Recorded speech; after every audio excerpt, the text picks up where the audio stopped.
step how to make your delicious coffee. Step number 1, set your camera first. Step number 2, Oh, come on, of man. course, you need to clean your porta filter before you put ground coffee. After you clean it, you can grind your beans. After grinding beans, using a tamper and distributor, tamp it and then put it in the group head. Then after that, put the glass, wait until it's extracted, and then take the milk while you are waiting for your espresso to be extracted. Steam milk.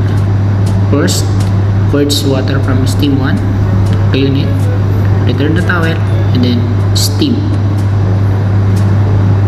Make sure you steam it well. As you can see, the espresso almost done. After you steam the milk, tap the pitcher and then clean the steam one by using your designated towel. As you can see where I'm using 2 towels. Sana all. After that, transfer the milk in another pitcher and then start pouring. And then before you pour, make sure you swirl the milk properly and then ready to pour. Oops, sorry for the Ginagawa mo! but it's okay.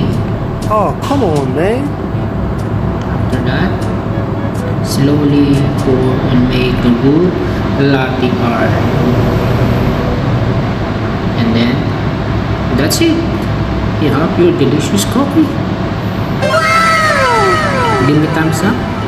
Follow and subscribe for more videos like this. Sana all. Thank you so much. Bye-bye.